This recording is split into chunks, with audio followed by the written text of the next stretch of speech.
ligação. Boa noite a A todos. gente não está vendo a senhora, só a testa. Podemos começar? Podemos, a gente está vendo só a sua testa, tem que mexer no... Como? A gente está vendo só a sua testa, mexe na tela para poder abaixar um pouquinho para a senhora aparecer. Isso. Tá bom. Isso, agora sim. Tá bom. Boa noite a todos.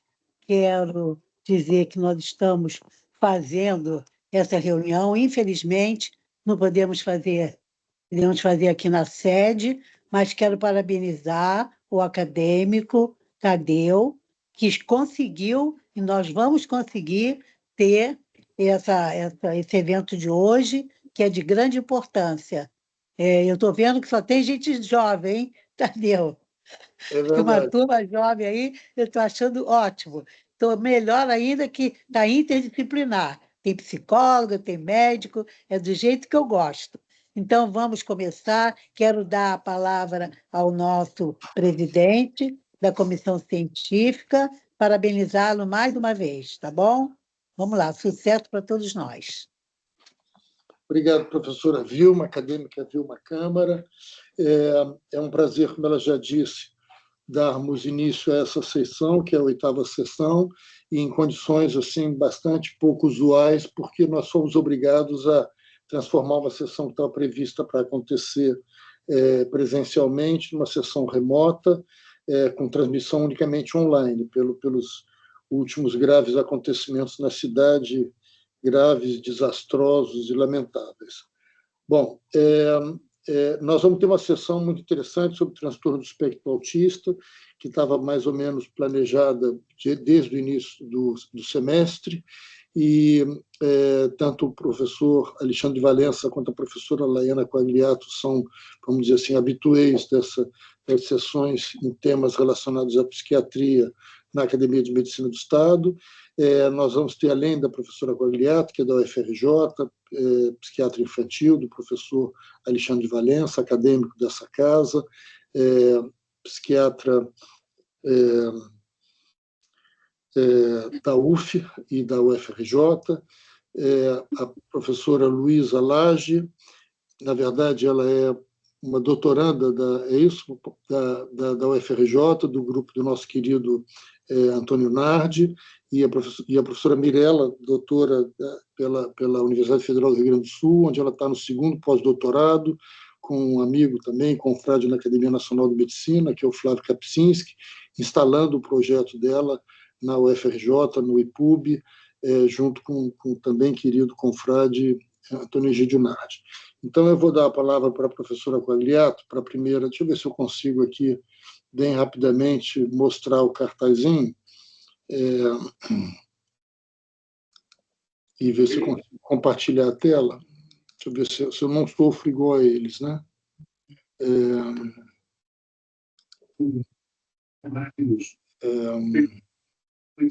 Acho que é melhor não, porque talvez eu sofra igual a eles, mas, de qualquer maneira, eu vou usar esse cartaz sobre a sessão que se chama, então, Avanços na abordagem dos transtornos do espectro autista, para apresentar a professora Laiana Quagliato, que vai falar sobre transtorno do espectro autista, da bancada ao ensaio clínico. A professora Laiana é médica e psiquiatra infantil, ela trabalha no IPUB, deixa eu achar a cola que ela me passou aqui, desculpa, Laiana.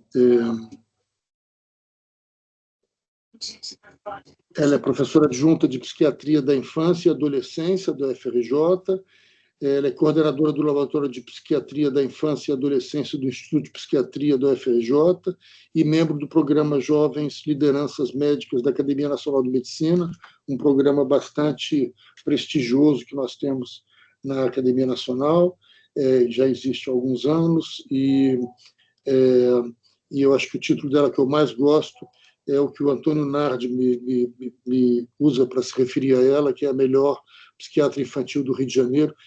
Você me perdoa se eu estiver sendo modesto, se ele fala do Brasil e eu que estou falando do Rio de Janeiro. De qualquer maneira, essa referência é a que me norteia quando falo da Laiana. Laiana, então, você está com a palavra, muito obrigado.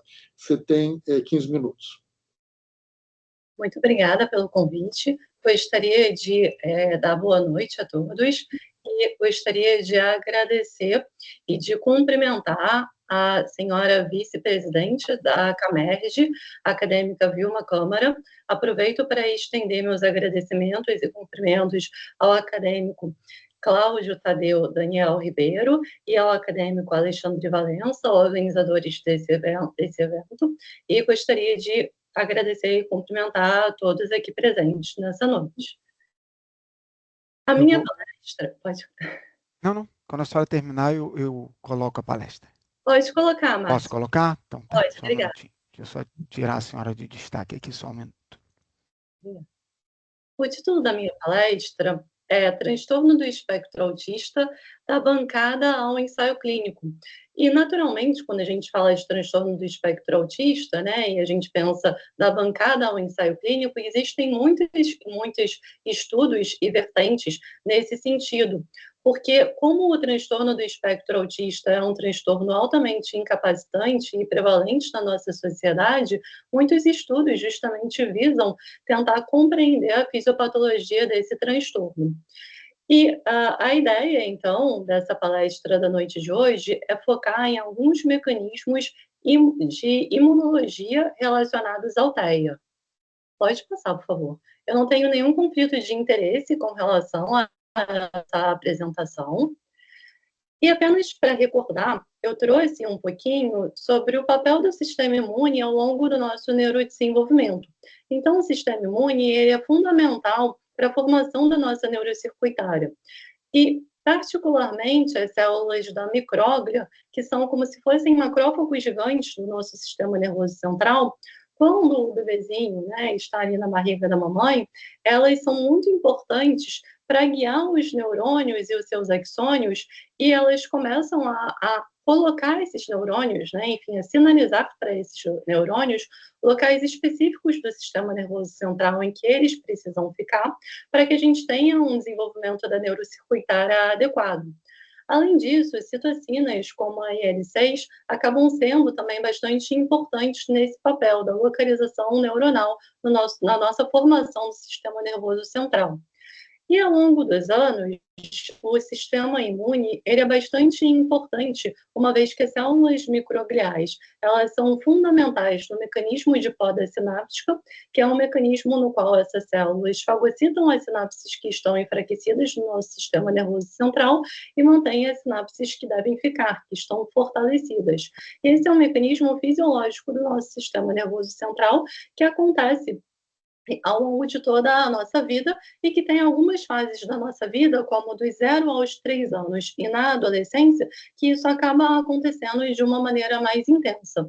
E citocinas inflamatórias, como o TNF-alfa, por exemplo, são bastante importantes na manutenção da nossa sinaptogênese e também para guiar as células microgliais para como se demarcassem a sinapse que deveria ser fagocitada por essas células. Pode passar, por favor. E sabe-se que há uma estimulação do sistema imune que pode ser um fator de risco para diversos transtornos mentais, dentre eles o transtorno do espectro autista. Então, gestantes que apresentam alguma infecção durante a gestação acabam tendo uma chance maior de posteriormente terem uma criança com um diagnóstico de TEA. Então, a gente sabe que infecção durante a gestação, uma doença autoimune ativada, isso tudo aumenta o risco do indivíduo ter um transtorno do desenvolvimento. E isso pode ser justificado uma vez que a inflamação da mãe acaba alterando a função placentária. E a inflamação materna, a inflamação que está circulando ali no organismo da mamãe, ela pode contribuir, inclusive, para alterar o sistema nervoso central do feto, uma vez que, muitas vezes, uma inflamação materna está associada com o desenvolvimento de autoanticorpos específicos para algumas proteínas fetais ali que estão no cérebro dessa criança que está em desenvolvimento. Pode passar, por favor. E aí aí, particularmente, quando a gente pensa nas células microgliais e na gestação, a gente sabe que a ativação do sistema imune durante a gestação acaba tendo um papel bastante importante de sensibilização das células microgliais. Por que isso é importante? Porque essas células microgliais, elas geralmente ficam no nosso sistema nervoso central nesse formato ramificado. E quando elas sentem que há alguma ameaça, ou seja, quando há algum patógeno, quando o meio do sistema nervoso central está um pouco mais ácido, alguma coisa nesse sentido, elas acabam adquirindo um formato ameboide, que é um formato produtor de citocinas inflamatórias, de marcadores de estresse oxidativo, e é um formato em que essa célula tende a fazer uma sináptica de uma maneira mais exacerbada ou anômala. E sabe-se que a sensibilização microglial, quando a mamãe está gestando, né, está com uma criancinha, pode tornar essas células microgliais mais hiperreativas caso exista algum fator estressor no meio ambiente quando a criança vem se desenvolvendo. Então, a ativação do sistema imune durante a gestação acaba atuando como um primeiro hit nessas células microgliais da criança e, posteriormente, outros hits, digamos assim, podem se tornar um gatilho em que essa célula vai atuar de uma maneira muito mais intensa e muito mais exacerbada, contribuindo para o desenvolvimento de psicopatologia no indivíduo mais tarde. Pode passar, por favor. E, particularmente, essas células, elas acabam atuando bastante, as células microgliais acabam atuando bastante na produção de marcadores de estresse oxidativo e contribuindo também para a liberação de citocinas inflamatórias no meio. E a liberação de marcadores do estresse oxidativo, particularmente do TBARS, acabam atuando no nosso meio, no sistema nervoso central, e acabam contribuindo para uma maior oxidação do DNA e para danos no nosso sistema nervoso central que podem ocasionar morte neuronal futuramente. Pode passar, por favor. E eu trouxe alguns dados do nosso grupo de pesquisa do Instituto de Psiquiatria da UFRJ, em que nós avaliamos crianças com diagnóstico de espectro autista. Essas crianças não estavam fazendo uso de nenhuma medicação, e nessas crianças, comparadas com crianças da mesma idade, sem qualquer transtorno mental ou sem qualquer condição clínica, a gente observou um aumento da citocina inflamatória IL-1-beta, um aumento do marcador de estresse oxidativo TBARS e um aumento do 8-HDG, que sinalizam um dano ao DNA. A gente também observou isso em indivíduos com transtornos de déficit de atenção e hiperatividade.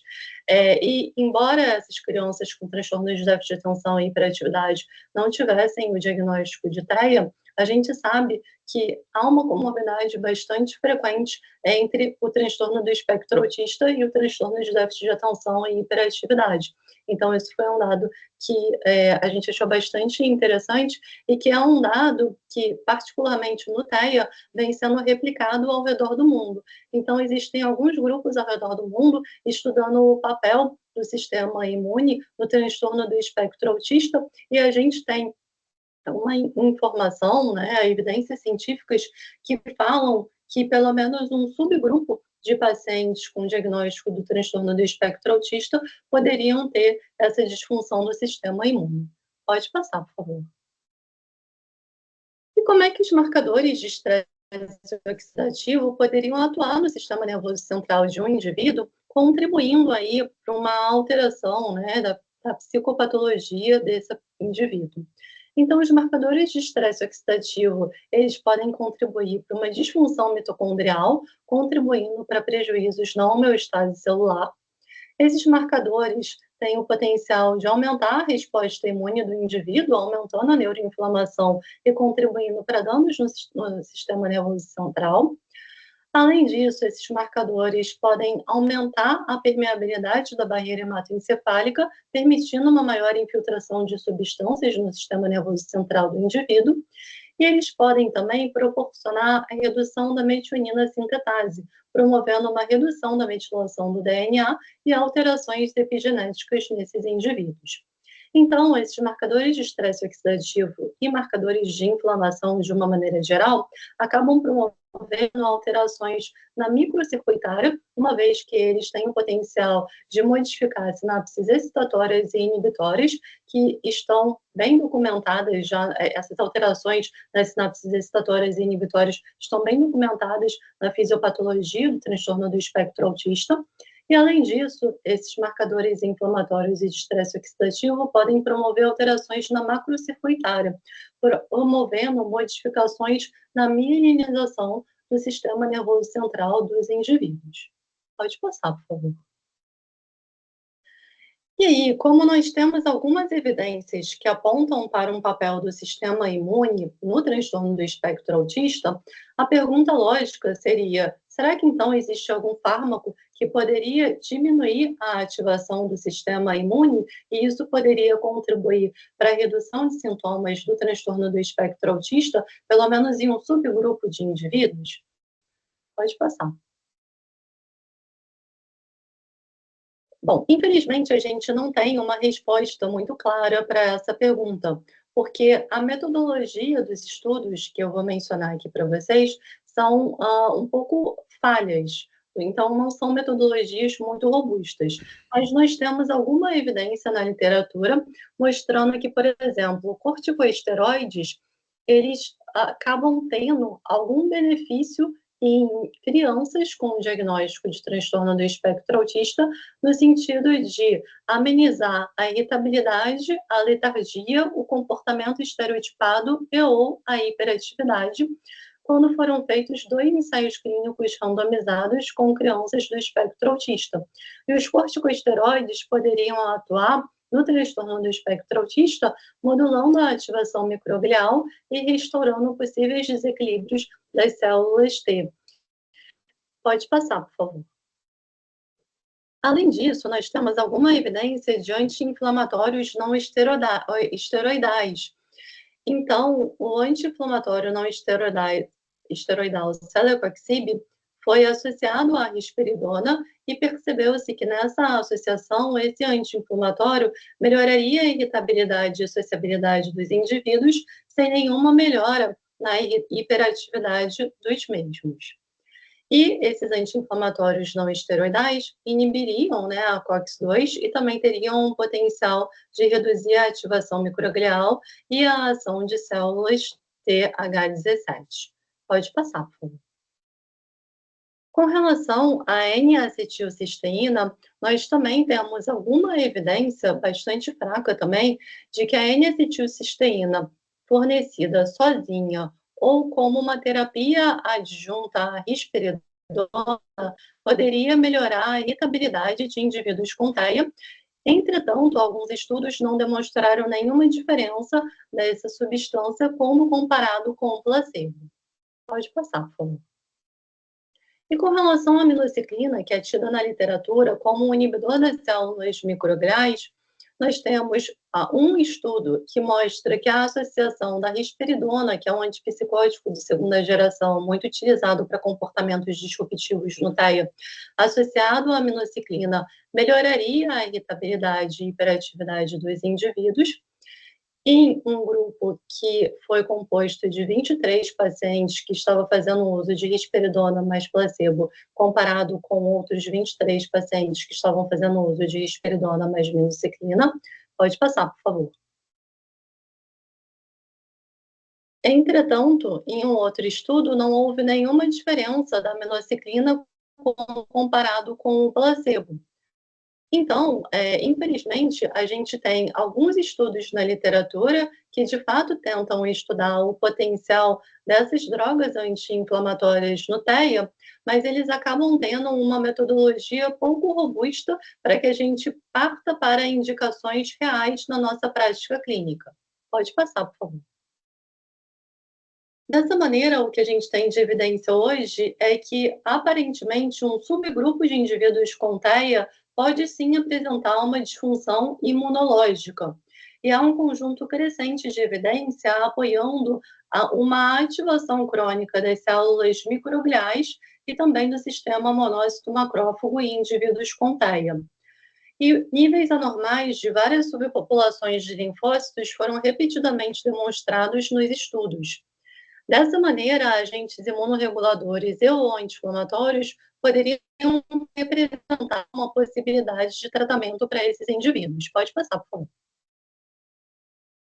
E, de fato, existem alguns ensaios clínicos randomizados que eu trouxe aqui para vocês, que mostram que a prednisolona, o celecoxib, a pregnenolona, a aminociclina e a N-acetilcisteína seriam algumas terapias adjuntas que poderiam ser eficazes em pelo menos um subgrupo de indivíduos com TAIA. Entretanto, devido à metodologia que não é tão adequada desses ensaios clínicos, é imperativo que a gente tenha ensaios clínicos randomizados mais robustos, que incluam, por exemplo, populações com diagnóstico de espectro autista mais homogêneas e períodos de acompanhamento mais longo, para que, de fato, a gente tenha uma conclusão mais fidedigna. Pode passar.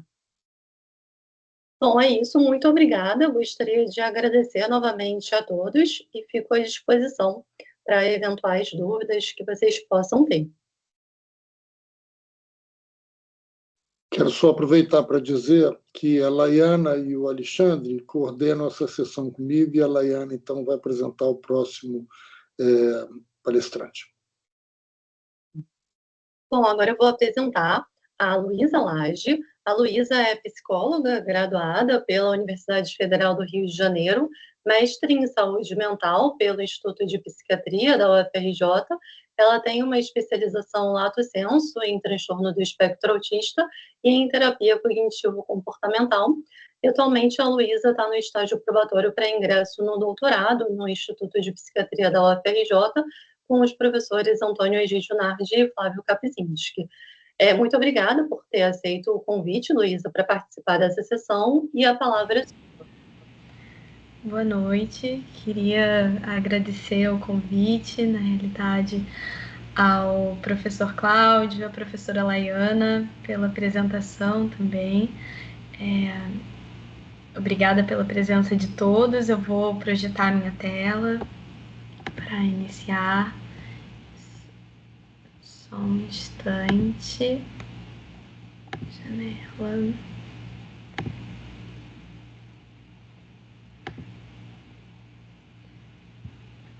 Pronto. Perfeito, doutora. Vem a tela. Ah, que bom. Eu coloquei um cronômetro para mim no cantinho. O cronômetro está visível ou não? Não? Não, para a gente não. Então, vou iniciar para fazer o controle do tempo. Bom, o título da palestra é O Autismo Adulto, um Desafio Invisível. E ao longo da apresentação eu vou discorrer sobre por que usar o termo invisível quando a gente fala do espectro autista em específico no adulto, que permeia várias questões complexas, mas para iniciar eu queria trazer um pouco sobre os critérios clínicos para diagnóstico do transtorno do espectro autista. Apesar desse nome e do conceito de espectro englobar uma variedade de apresentações, existem menções na literatura do espectro autista como um compilado de condições clínicas, heterogêneas, variadas e com múltiplas apresentações e variados cursos de desenvolvimento. Então, em caráter principal, eu trouxe os dois critérios, talvez mais citados, mais mencionados quando falamos do espectro autista, mas que mesmo dentro desses dois itens e dessas duas categorias existe tanta heterogeneidade nas apresentações clínicas e na manifestação e até a apresentação do prejuízo ao longo da vida. Então, um primeiro aspecto central quando falamos dos transtornos do espectro autista é a presença de déficits persistentes na comunicação social e na interação social. E é importante mencionar que isso acontece de uma maneira atípica ou excessiva, mesmo para o contexto social, cultural do indivíduo. Então, nesse grande item, nós temos um prejuízo da reciprocidade socioemocional, a capacidade de fazer leituras mentais, inferir estado mental de outras pessoas, fazer interpretações variadas das entrelinhas e do que está do dito e do não dito, integrando esse contexto social, a comunicação não verbal, tanto a compreensão dos sinais, do gestual de outras pessoas, quanto o próprio uso de gesto e do comportamento não verbal no intuito de comunicar, como a realização do contato visual ou de toques, quanto no estabelecimento, desenvolvimento de relacionamentos em múltiplas esferas da vida. E nesse segundo critério, nós temos a rigidez, os padrões restritos e repetitivos, que podem se apresentar com movimentos e falas repetitivos, insistência na mesmice, é um termo que eu fiz questão de colocar, que é um dos primeiros termos usados na literatura por Léo Kanner em 1943 para descrever esse padrão, interesses intensos, fixos e restritos, e um padrão de reatividade sensorial, muitas vezes atípico. E isso pensando nesses dois grandes critérios, abre uma margem muito grande de apresentações, porque apesar das primeiras descrições terem sido feitas numa série de casos em crianças, quando nós abordamos o TEA no adulto, essa apresentação não encaixa com aquilo que é tradicionalmente descrito na literatura. Então, muitas vezes, esse adulto não só já aprendeu estratégias para mascarar a presença desses sintomas, dessas características, como também a apresentação é complexa e sofisticada. Então, pensando num nível de prejuízo ou numa necessidade de suporte mais baixa, por vezes o prejuízo no relacionamento é profissional. Por vezes a rigidez se apresenta de uma maneira majoritariamente cognitiva. E como os indivíduos têm uma dificuldade de percepção social, muitas vezes eles não englobam a dificuldade das habilidades sociais nas suas queixas, mas trazem questões como a solidão, como a dificuldade de manter um relacionamento de longo prazo, e até atrás do desejo de interagir, um desejo de interagir com uma finalidade específica, uma interpretação mais concreta dos fatos. Então, a rigidez pode se apresentar como hobbies restritos, gostos específicos que a pessoa tenha, manias, preferências que são repetidas diversas e diversas vezes, até mesmo como um gosto que a pessoa tem e que não é visto como uma rigidez, como seria visto talvez numa criança, que se exclusivamente tiver poucos interesses, fica mais evidente a restrição. Pensando, então, nesses critérios, existem múltiplas manifestações até dentro do próprio indivíduo, dentro de cada um desses domínios. É possível que um adulto ou um indivíduo no espectro apresente diferentes acometimentos de linguagem e de comportamentos repetitivos. Então, não necessariamente um prejuízo no sentido de maior rigidez cognitiva necessariamente vai trazer também mais interesses sensoriais incomuns ou sensibilidade sensorial, que seja.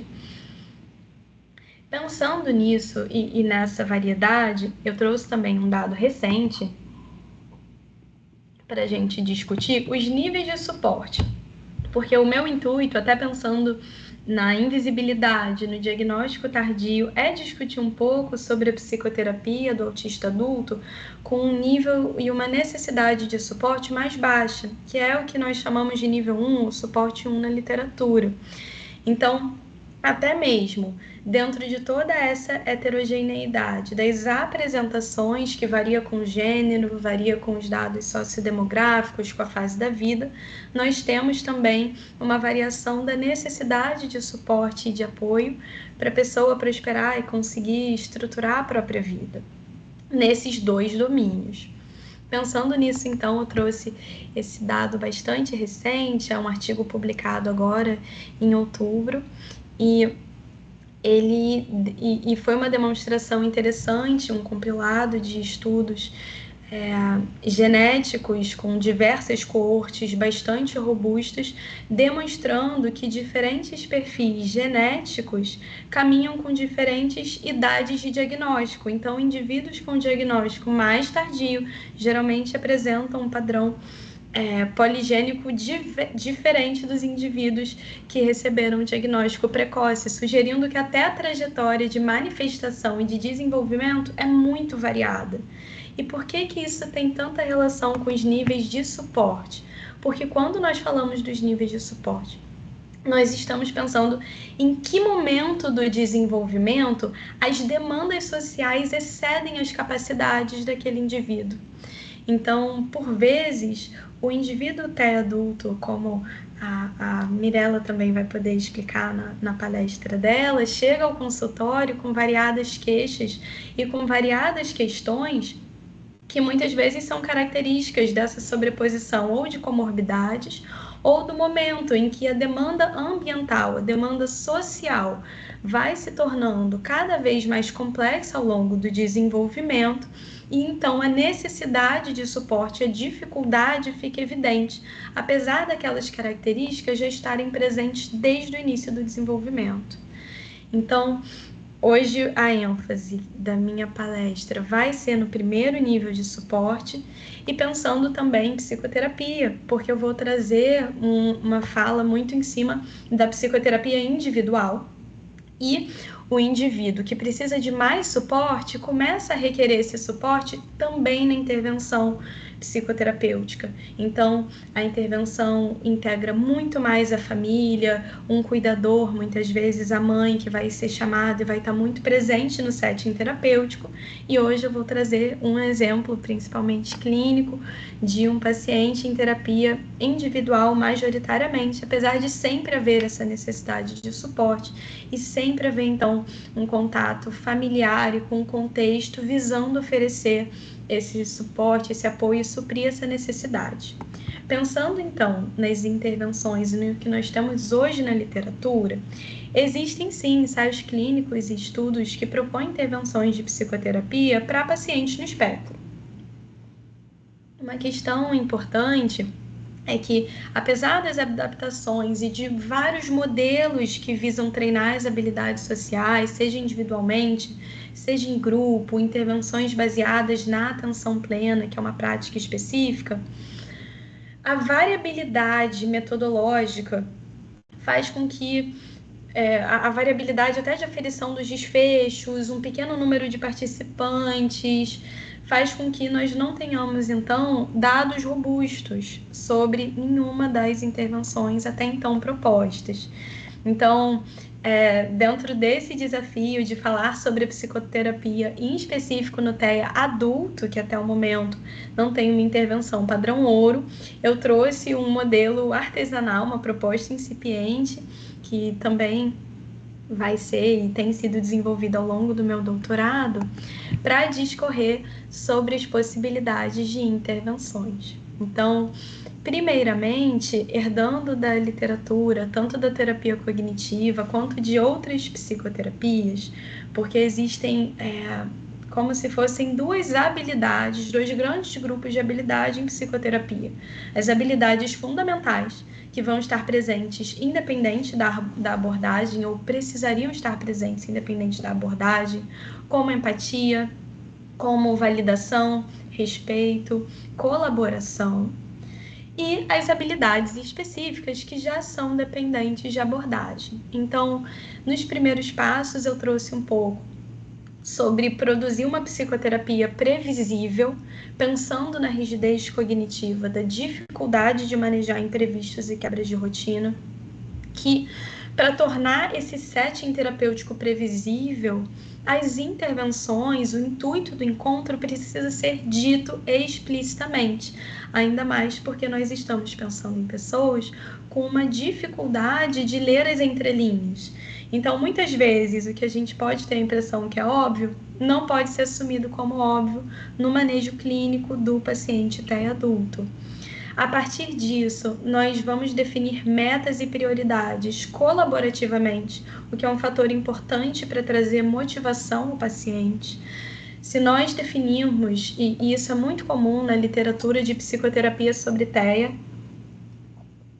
muito se assume que o objetivo, que o propósito da psicoterapia é de diminuir certos comportamentos que são característicos do espectro, sem necessariamente haver um levantamento tanto do custo-benefício para o paciente, da adaptação, da conversão entre a mudança daquele comportamento e o ganho de qualidade de vida que ele terá, quanto sem considerar esses aspectos na definição de prioridades, porque por vezes o paciente vem à terapia com uma demanda própria que, se atingida no início do processo de psicoterapia, isso aumenta a chance de um prognóstico melhor e de um desfecho mais positivo.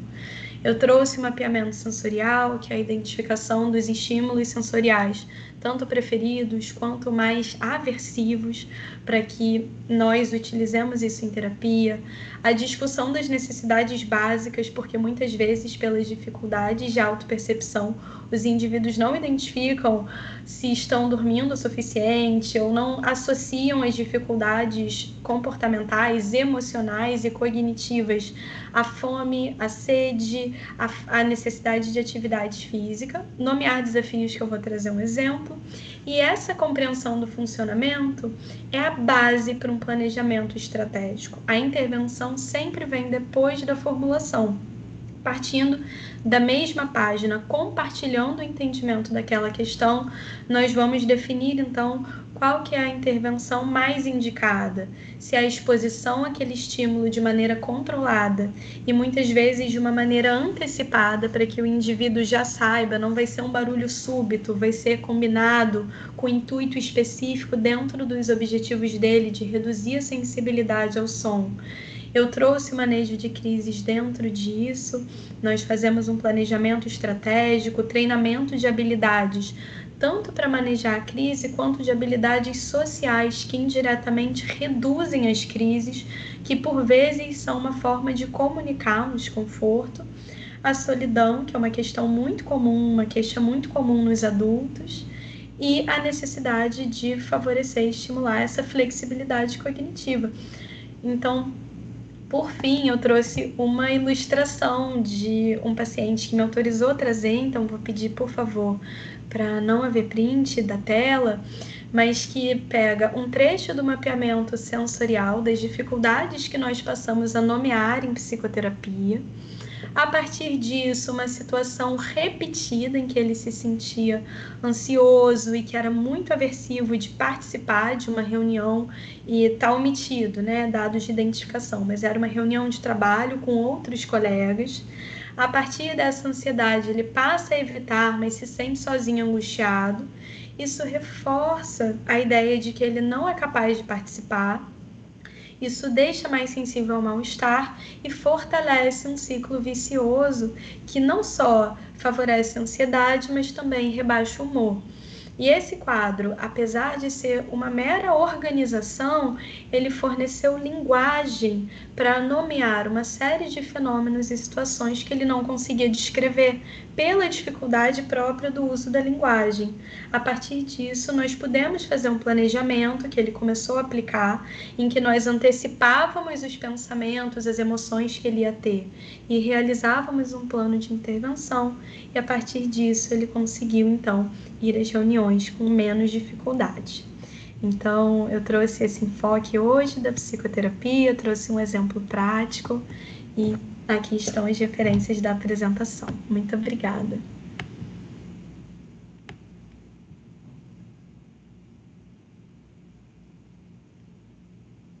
Pena que faltam as palmas, né?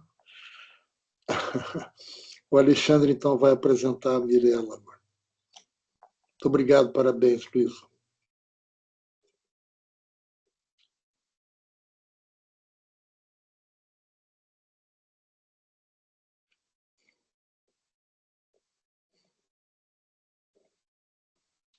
Não, você está sem microfone. Doutor Alexandre, seu microfone está desligado. Desculpem.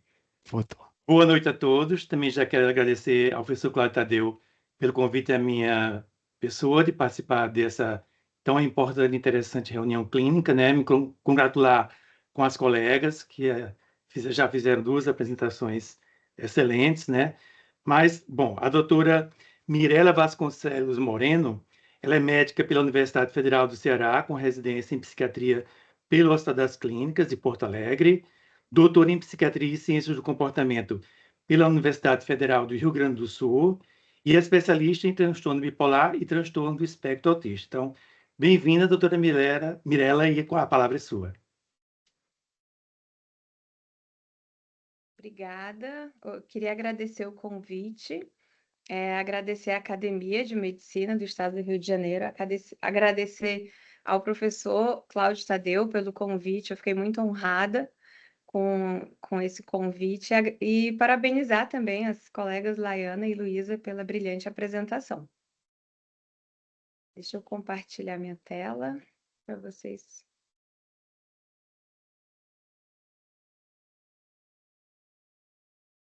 Vocês podem me confirmar, por favor?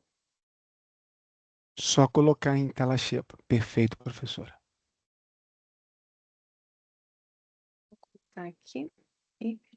Deu certo? Perfeito. Tá, vou começar aqui o meu cronômetro. Então, hoje a minha fala é sobre autismo no adulto e bipolaridade. E eu fico especialmente contente, porque são 2 assuntos de muito interesse, e eu trago já de partida, 3 argumentos para que a gente possa perceber o quanto que é importante, de fato, olhar para essas 2 condições em conjunto. Primeiro, os parentes de indivíduos com autismo apresentam uma prevalência aumentada de transtorno bipolar. Em segundo lugar, eu queria trazer o dado de um estudo de corte que apontou que a presença de transtorno bipolar em familiares de primeiro grau é um fator de risco consistente para autismo. E também, em terceiro lugar, eu queria colocar que ambas essas condições, tanto o autismo quanto o transtorno bipolar, têm importante herdabilidade, podendo chegar a 90% ambas.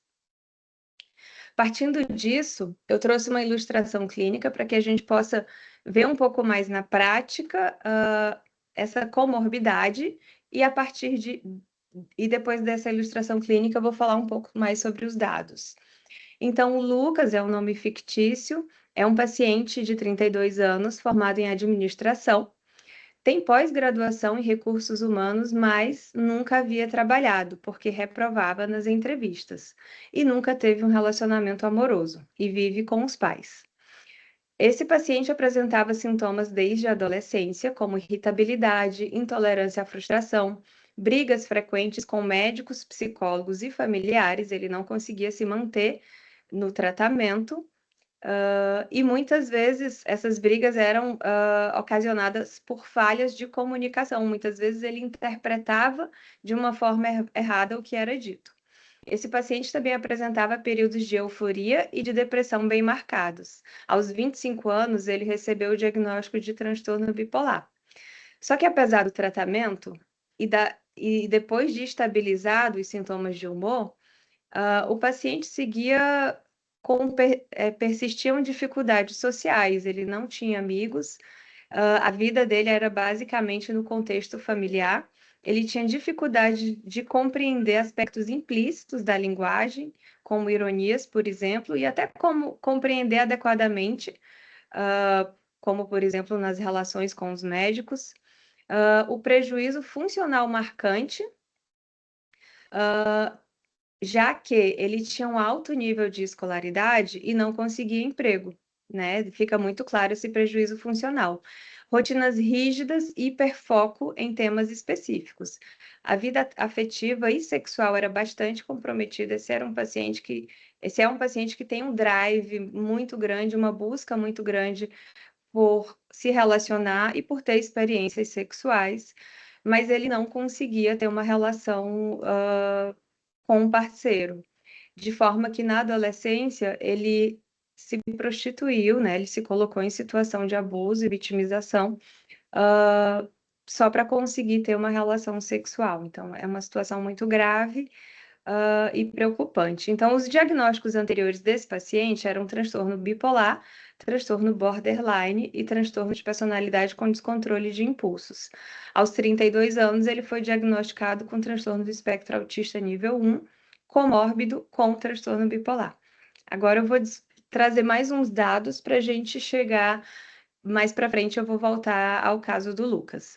Então, o autismo, eu não preciso ser repetitiva, a Luísa trouxe super bem, explicou muito bem os sintomas eixo, né, os sintomas centrais do autismo e os níveis de suporte também. O autismo ele está muito em voga, realmente é um assunto de interesse, né, geral, e a Nature trouxe esse editorial muito bem escrito que traz essa pergunta, né? O que realmente está trazendo esse aumento no autismo? Estudos trazem, como esse publicado, que traz dados dos Estados Unidos, eles mostram claramente esse aumento, né? Esse estudo específico mostrou o aumento nos últimos, em 11 anos, né? De 2011 a 2022. E os dados do CDC mostraram, os últimos dados publicados nesse ano, que 1 a cada 31 crianças nos Estados Unidos tem esse diagnóstico.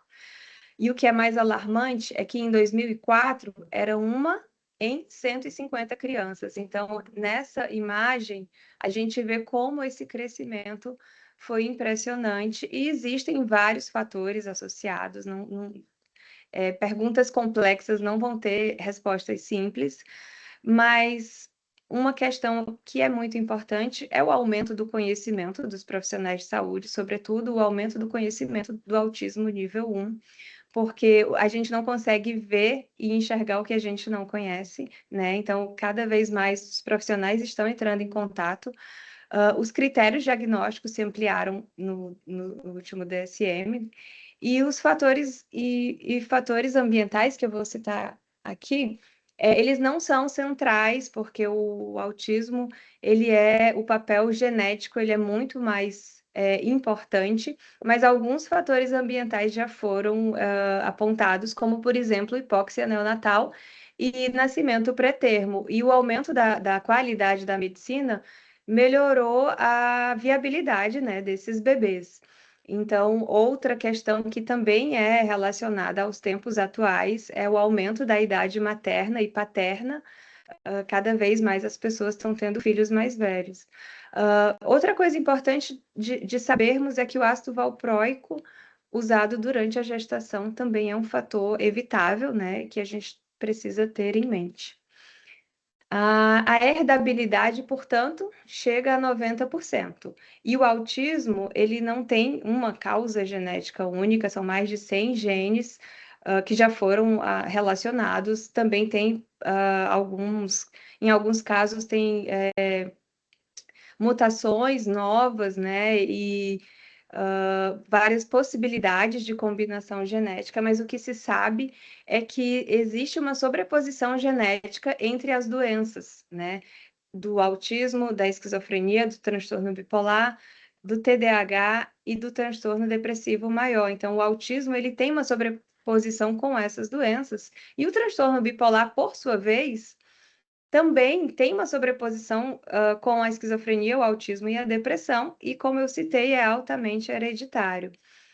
Portanto, voltando ao tema, né, de importância de hoje, que é a comorbidade no TEA, basta dizer que 79% dos indivíduos autistas vão ter, ao longo da sua vida, alguma comorbidade, né? Seja ela TDAH, transtorno bipolar, depressão. É muito relevante entender a comorbidade no autismo, e até 40% desses indivíduos podem ter 2 ou mais comorbidades, o que influencia muito, né, a apresentação de sintomas, complica o diagnóstico e, sobretudo, prejudica muito a qualidade de vida, né, dos indivíduos.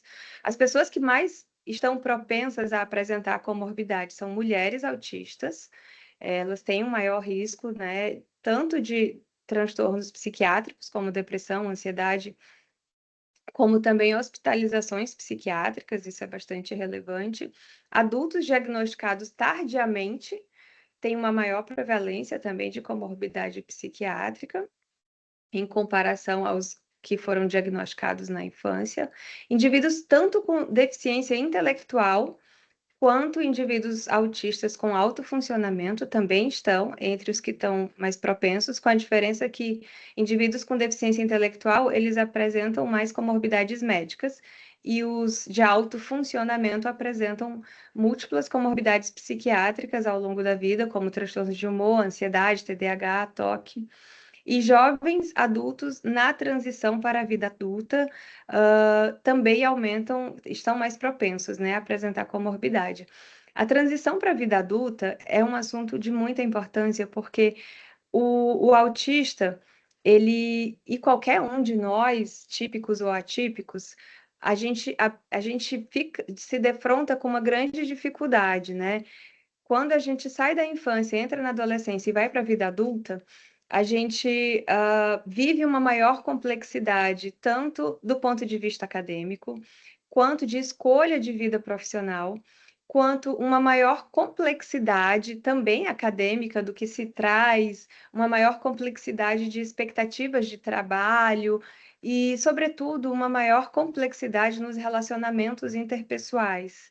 E tudo isso é particularmente preocupante, né, e estressante para os indivíduos atípicos, né, autistas, podendo trazer uma vulnerabilidade à depressão, ansiedade e suicidabilidade.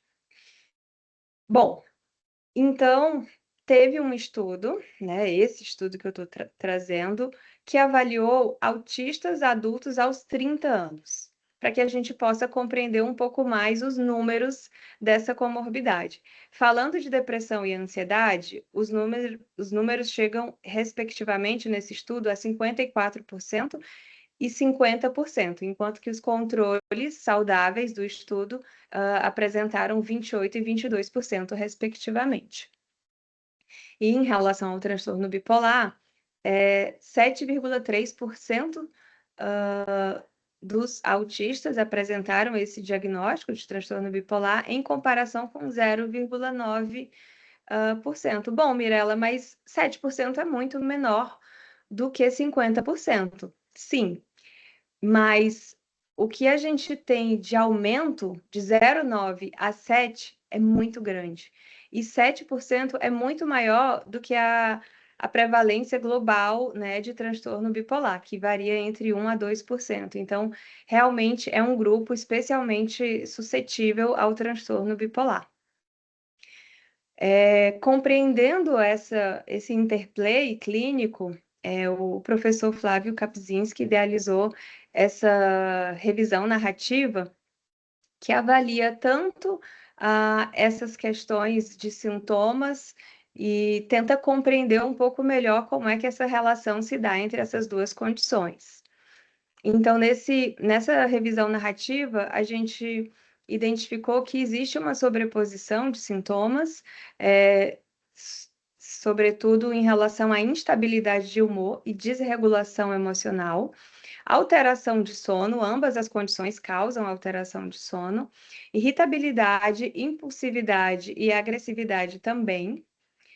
Alterações no processamento sensorial, a gente sabe que a alteração no processo sensorial, ou seja, uma maior sensibilidade a barulhos, a tato, etc., é muito mais intensa em indivíduos autistas, mas em transtorno bipolar, em episódios de humor, também pode haver uma alteração de processamento sensorial. Questões de cognição social também são mais intensas no autismo, mas também podem aparecer no transtorno bipolar, já vistos em alguns estudos. Questões sexuais, funções executivas, e ambas as condições têm comorbidades em comum, como, por exemplo, o TDAH. Mas existem algumas particularidades que podem ser fator de confusão. Sobretudo porque a gente tem uma sobreposição de sintomas, e quando a gente tem essa sobreposição de sintomas, fica um pouco confuso entender do que se trata aquele indivíduo, né? Do que se trata aqueles sintomas. E a camuflagem vem para dificultar ainda mais esse clareamento, né? Por quê? Porque a camuflagem é uma forma de mascarar traços e comportamentos atípicos, né? Só que essa forma de mascarar, ela traz um custo elevado para a saúde e a qualidade de vida do indivíduo, porque muitas vezes o indivíduo até pode ter depressão por não se sentir podendo ser ele mesmo, né? Isso é muito importante. O meltdown e o shutdown, que são reações de tanto explosões, no caso do meltdown, quanto de desligamento, no caso do shutdown. E aí, essas manifestações, elas são relacionadas à dificuldade de lidar com emoções intensas e situações estressoras, como sobrecargas sensoriais, sobrecargas de pressão, sobrecargas emocionais. E o indivíduo apresenta essas reações de forma muito dolorosa e com sofrimento emocional. E isso pode ser confundido, por exemplo, com um transtorno bipolar. O uso de substâncias é importante. A gente antigamente achava que acontece pouco no transtorno do espectro autista, mas acontece bastante, muito mais do que se imaginava, e qualquer uso de substância pode mascarar sintomas. O trauma, ele tanto é fator de risco para o transtorno bipolar, como ele acontece com muita frequência no transtorno do espectro autista, sobretudo bullying e vitimização, abusos. Então, é uma questão bastante importante de ser vista. E os desafios na transição, né? Como eu já citei anteriormente. E particularidades que podem auxiliar nessa identificação são os aspectos cognitivos, que são bem mais característicos do autismo, como teoria da mente, que é a capacidade do indivíduo compreender a perspectiva do outro, a teoria da coerência central, que é uma teoria muito interessante. A teoria da coerência central parte do princípio que o indivíduo enxerga apenas um pedaço da figura e não a figura como um todo. E aí eu vou dar um exemplo. O paciente Lucas queria muito ter uma relação sexual. Ele entendeu que se prostituir seria uma forma de ter a relação sexual. Ele falhou na coerência central, porque ele não olhou para a figura como um todo e não se deu conta do quanto que ele iria se arriscar, se colocar em situação de possível violência ou de pegar alguma doença. Então, ele não conseguiu ter essa coerência central da figura e olhou focadamente num pedaço menor. A capacidade empática é muito importante ser frisado que os autistas têm empatia, sim, sobretudo empatia emocional. Se eles veem um animal sofrendo, se eles veem uma pessoa chorando, eles têm empatia emocional, eles compreendem que existe um sofrimento e eles se contagiam emocionalmente. A dificuldade deles é de supor o que o outro está pensando e, a partir dali, agir de forma empática. Ou seja, isso se chama empatia cognitiva, que se assemelha bastante com a teoria da mente, né? Que parte do princípio de que você tem que, mesmo não de forma não dita, compreender o que o outro está tentando inferir. A capacidade reduzida de decodificar as expressões faciais, o pensamento dicotômico, o pensamento concreto e a ingenuidade. Todas essas características são mais do autismo, né? Então, o que a gente vê é que o autismo ele é influenciado por várias questões, como cognição, linguagem, o gênero, o ambiente, a genética, e isso traz a expressão dos sintomas, que pode estar dentro de um espectro muito grande. Então, cada paciente apresenta sintomas de uma forma muito singular e pode ser muito plural, né? Essa apresentação. Ao passo que o transtorno de humor bipolar também tem essa pluralidade. A gente tem sintomas de mania, a gente tem sintomas de depressão, a gente tem inclusive sintomas mistos e ciclagem rápida. Então, a gente tem uma grande gama de possibilidades de apresentação de sintomas. E aí, voltando para o nosso diagrama de Venn, onde no meio a gente tem essa intersecção de sintomas, não é ela que vai nos trazer a resposta, na verdade, né? Aqui existe uma intersecção entre as duas condições, e o que vai nos trazer a resposta, se trata-se de uma comorbidade entre o autismo e o transtorno bipolar, é a presença dos sintomas centrais do autismo, que já foi muito bem citado pela Luísa, e os episódios de humor no transtorno bipolar, né? A hipomania, o episódio mania, hipomania e depressão. E aí, finalizando, eu volto para o Lucas, que depois que reconheceu o autismo, teve a oportunidade de receber psicoeducação, de compreender melhor a sua trajetória, de receber suporte direcionado, como terapia, como treinamento de habilidades sociais, intervenções de manejo sensorial, e conseguiu também receber suporte na vida laboral. Ele, que nunca havia trabalhado, hoje trabalha numa vaga de PCD. Sobretudo, relata melhor compreensão da sua identidade, porque quando a gente é diferente, a gente não se sente participando de nenhum grupo e a gente se sente verdadeiramente excluído. Quando a gente entende quem a gente entende que é tudo bem ser diferente, a gente entende que ali existe inclusão, né? E isso faz é muito importante para a identidade de todos os indivíduos, típicos e atípicos. Mirela, pedi que você conclua. Ótimo. Muito obrigada. Obrigada pela oportunidade.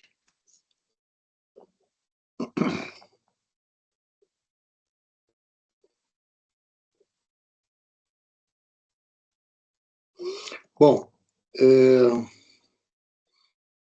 eu ligar minha câmera. Eu vou apresentar agora o nosso último palestrante, que também é nosso organizador dessa sessão, junto com a Laiane e comigo, o professor Alexandre Valença. Ele é doutor em psiquiatria e professor associado da Universidade Federal Fluminense, e ele é psiquiatra forense, tá? Essa palavra que eu estava procurando, Alexandre. Quase que eu falei legista. Psiquiatra forense pela Associação Brasileira de Psiquiatria, Associação Médica Brasileira, e é acadêmico titular desta academia. Alexandre, muito obrigado por ter aceito organizar essa sessão conosco e ser um dos palestrantes. A palavra é sua. Eu que agradeço, dou novamente uma boa noite, especialmente a nossa vice-presidente acadêmica Vilma Câmara, que eu não tinha cumprimentado ainda, né? Eu até vou pedir para o Márcio, se puder passar para mim, eu não estou muito acostumado com esse link aí novo. Só um minuto, por favor. Claro.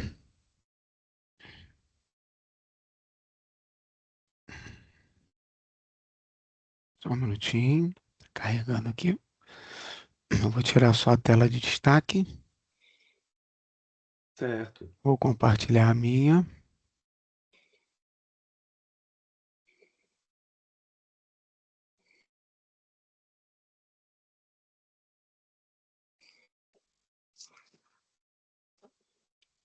Tá vendo, professor?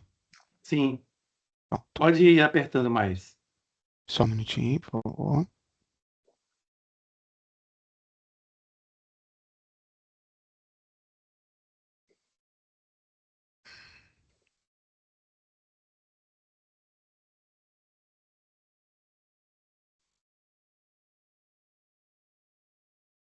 Ok.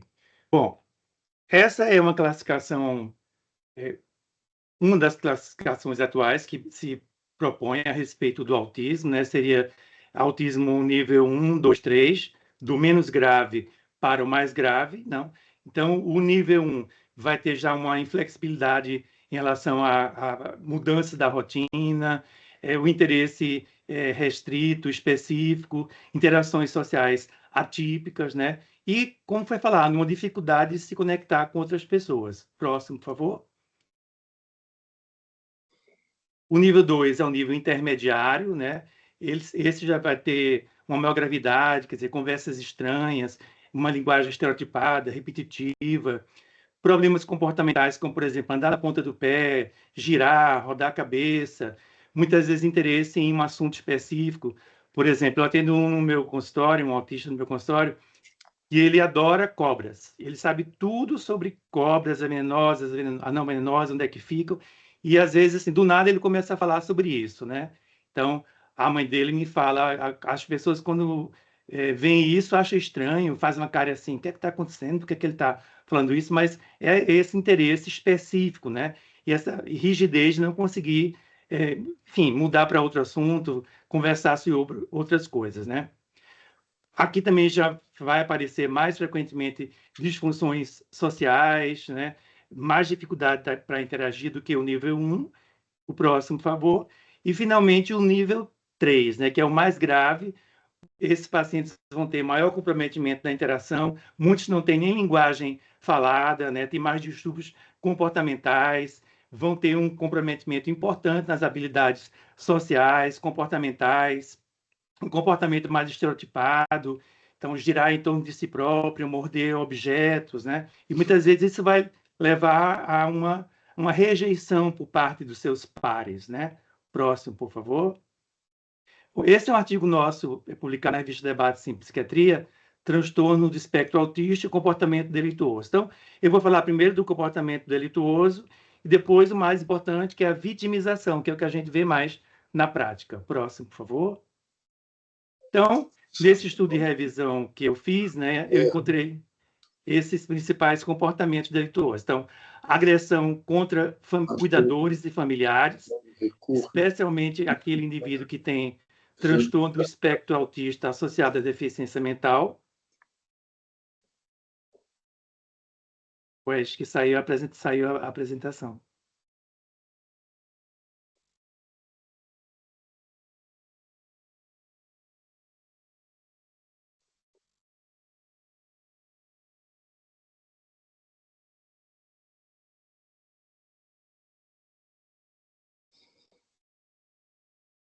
Oi, Márcio, aconteceu alguma coisa?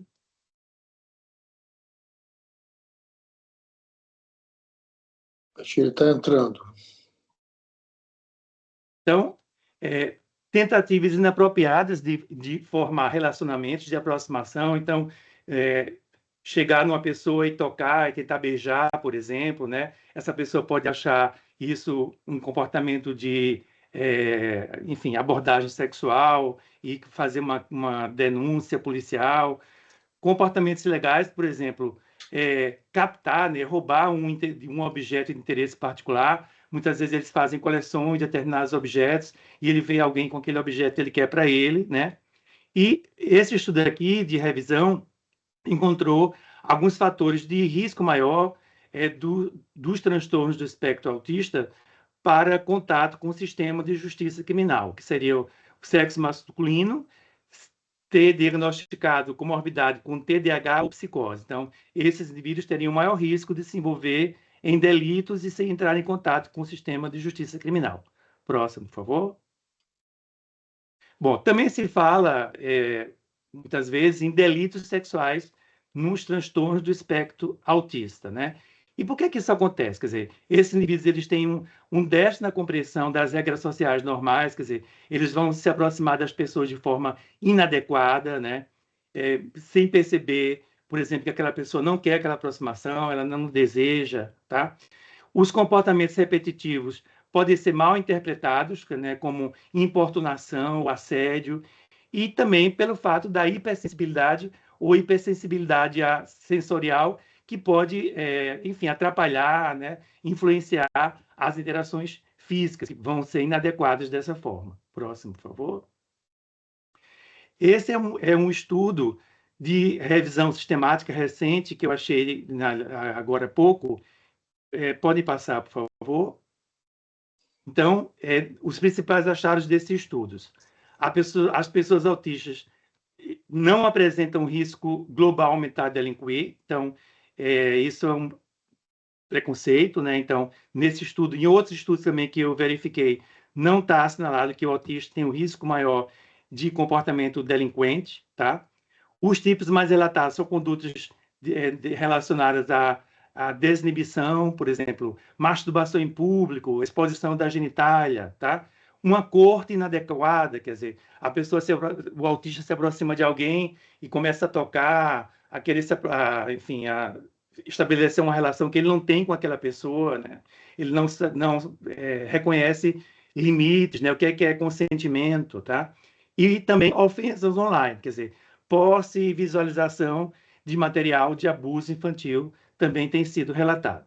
Próximo, por favor. Bom, os aspectos periciais. Para a gente falar de perícia criminal, é importante a gente saber o que é crime ou delito, né? Então, o crime é uma ação que vai provocar um dano a outra pessoa, né? Ele fere a norma jurídica. Nós que somos adultos temos essa consciência ético-jurídica. Sabemos o que é certo, o que é errado, o que pode, o que não pode fazer, né? E o crime tem essas características. É uma ação ilícita, ou seja, é condenável do ponto de vista moral, é uma ação típica, ela está tipificada no Código Penal, por exemplo, artigo 121 é homicídio, artigo 157 é assalto. É uma ação culpável, com dolo quando houve intenção, e com culpa quando não houve intenção, mas a pessoa não foi suficientemente cuidadosa para evitar aquele acontecimento. E é uma ação punível, a punição é proporcional à gravidade do delito, né? Quanto maior a gravidade, maior a punição. Lembrando que punição não é só prisão, né? Existe prisão em regime fechado, prisão em regime semiaberto, prestar serviço à comunidade, pagar cestas básicas, né? Inclusive, a nossa legislação tende até a adotar punições extra-prisão, né? Próximo, por favor. Esse artigo é muito importante para a gente entender a questão da imputabilidade penal, né? A perícia de imputabilidade penal. E esse artigo diz o seguinte: é isento de pena o agente, a pessoa, que em virtude de doença mental, seriam os transtornos mentais graves, o autismo grau 2 para 3 ou 3 é uma doença mental, ou desenvolvimento mental incompleto, que mais relacionado ao surdo-mudo, ou retardado, deficiência mental, era o tempo da ação, né, do delito, ou omissão, a pessoa deixou de tomar providências para evitar, inteiramente incapaz de entendimento e determinação. Então, se a pessoa for enquadrada aqui, ela é inimputável, ela não vai cumprir uma pena, ela vai receber um tratamento que se chama medida de segurança, tá? E o parágrafo único é o semi-imputável, se em virtude de perturbação da pessoa, da saúde mental, a pessoa não tinha plena capacidade de entender e se determinar que aquilo era isso, que ela não deveria fazer, né?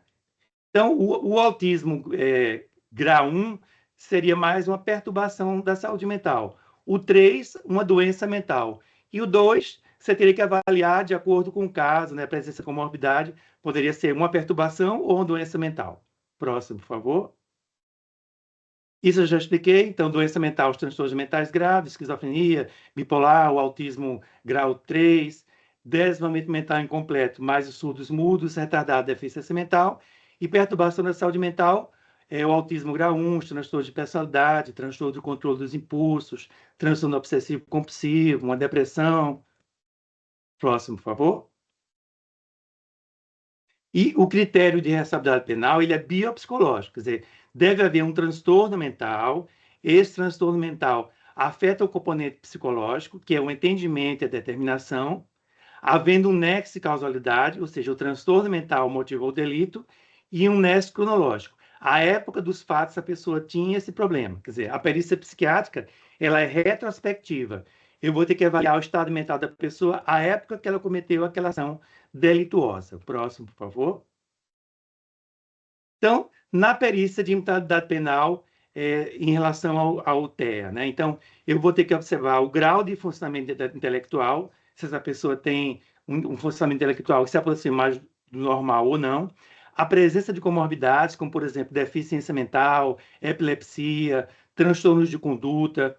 Vou ter que avaliar o contexto do ato, né? Quando a gente faz uma perícia, a gente pergunta, mas vem cá, aqui está no processo que você fez isso, me conta como foi essa história. Então, a gente vai avaliar o contexto, mais as informações que estão no processo, e, por último, não menos importante, avaliar se a conduta criminosa foi decorrente do transtorno de espectro autista, né? Quer dizer, teve um nexo de causalidade. Então, a presença do transtorno mental não implica inimputabilidade. Um esquizofrênico, por exemplo, ele pode praticar um delito, e se ele não tinha nenhum sintoma, ele estava assintomático, bem trabalhando, ele pode ser imputável, ele pode responder penalmente. Por isso que o critério ele é biopsicológico e não biológico. Próximo, por favor. Então, no autismo de nível 1, aquele menos grave, a tendência em relação à imputabilidade penal é esse indivíduo ser imputável ou semi-imputável. O nível 2 e 3, o 3 geralmente inimputável, o 2 poderia ser semi-imputável ou inimputável, né? A depender da gravidade do TEA. Próximo, por favor. A Lei 13.146 é a lei que fala a respeito da curatela, né? No Brasil não existe mais interdição total, só existe curatela para a administração de bens e negócios. Então, esse ano mesmo eu curatelei, digamos assim, eu fiz um laudo, quem curatela é o juiz, né? Eu fiz um laudo descrevendo que aquela pessoa não tinha condições de administrar bens e negócios, né? E aí o juiz o curatelou e o pai dele é o seu curador, é o representante legal dele, né? Quer dizer, mas a pessoa não pode ser mais interditada totalmente. Que até 2002 havia a interdição total, a pessoa não poderia ter nenhum direito, por exemplo, a dirigir, a votar, a se relacionar, a casar, nada disso poderia. Então, essa lei é uma lei que promove, assim, o reconhecimento da cidadania da pessoa com transtorno mental. Próximo, por favor. E em relação ao autismo e vitimização e rejeição, que é um tema muito falado hoje em dia. Próximo, por favor. Então, eu trouxe alguns estudos. Esse é um estudo de revisão. Pode pular o próximo, por favor. Então, ele faz aqui os tipos de bullying, né? Então, ele diz que bullying direto seria uso de apelídeos, uso de intimidação, por exemplo, cercar a pessoa, agredir com objetos. E o bullying direto, que talvez o mais cruel também, é o isolamento. Quer dizer, ninguém se relaciona com aquela pessoa. Ela está numa sala de aula, na hora do recreio ela fica totalmente isolada, né? Seria um bullying indireto, tá? E quais são os fatores de risco para o bullying? Então, o autista ele tem um hiperfoco, um interesse em comum, né? Como esse meu que falava de cobra o tempo inteiro. A ingenuidade, né? Ele não percebe os nuances nas coisas que as pessoas falam, né? As ironias, o comportamento excêntrico, muitas características de linguagem atípica às vezes, né? A inflexibilidade, quer dizer, a dificuldade em aceitar mudanças no ambiente, muitas vezes uma aparência pouco convencional na forma de se vestir. E como é que esses autistas reagem, né? Então, eles podem apresentar como defesa um comportamento violento, agressão física, verbal, e em relação ao dano psíquico, né, que eles apresentam com esse tipo de coisa, seriam depressão, desejo de morte, até suicídio ou tentativa de suicídio. Próximo, por favor. Esse é um estudo feito na Dinamarca. Pode publicar, próximo, por favor. Então, desculpem, na Finlândia, tá? A população geral era 4.400 pessoas, e na faixa de idade de 8 anos, existiam 28 autistas, tá? E nesse estudo, os principais itens relacionados a sofrer bullying foram o isolamento social, a falta de habilidades, da cooperação, não ter um bom senso. Próximo, por favor. E aí, o que foi achado foi o seguinte: se procurou saber a opinião de professores, dos pais e desses dois combinados. E aqui, essa forma aqui mais escura, agora fugiu o nome, essa forma mais escura, seria a opinião de professores ou pais de quanto aquelas crianças sofriam bullying, não? Então, deu significativamente maior, né? As crianças de 8 anos autistas sofriam muito mais bullying do que aquelas da população geral. Próximo, por favor. E o bullying, hoje em dia, é crime, tá? Então, próximo, por favor. É um crime que tem punições previstas. Então, apenas bullying, pena de multa. E o cyberbullying, que seria o bullying pelas redes sociais, pela internet, 2 a 4 anos de reclusão, além de multa, se não constituir um crime mais grave. Quer dizer, pode haver até penas maiores. Próximo, por favor. Outra coisa que se fala em relação à vitimização é a vitimização sexual. Então, esse estudo aí, através de uma pesquisa online, mostrou que 70% dos adultos autistas relataram ter sofrido alguma forma de vitimização sexual após os 14 anos de idade. Isso é muito maior do que a população geral. Em mulheres, na infância, 10% a 16%. Na idade adulta, 60% a 70%, né? Também muito maior.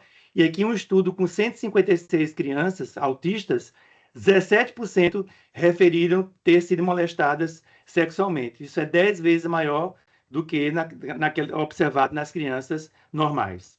Então, são dados alarmantes, né? Como essas pessoas podem ter uma maior vulnerabilidade de sofrer, de ser vítima de agressão sexual. Próximo, por favor. E, bom,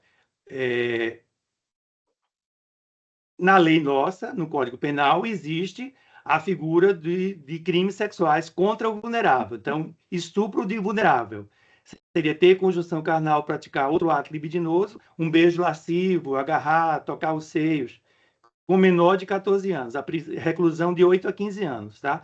E que, nesse caso, também se enquadram as pessoas com enfermidade ou deficiência mental. Então, o autista seria equivalente à enfermidade. Do ponto de vista legal da lei civil, chama de enfermidade mental. Quer dizer, ele seria considerado uma pessoa vulnerável e essa pessoa responderia por estupro de vulnerável.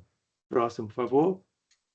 Então, como conclusões, a importância de implementação de ações educativas, né, que envolva toda a comunidade, pais, professores, alunos, de forma a diminuir essas questões de bullying, né, especialmente nos casos dos autistas, que são de menor capacidade de se defender, né, a importância da combinação de tratamento farmacológico, quando indicado, né, nem todo autista vai precisar de medicamento, quando indicado, quando houver presença de agitação, de comportamento agressivo, medicamentos antipsicóticos, estabilizadores do humor podem ajudar, né? A importância da orientação para familiares, né? Programas de prevenção de violência sexual e a capacitação de profissionais para o atendimento desses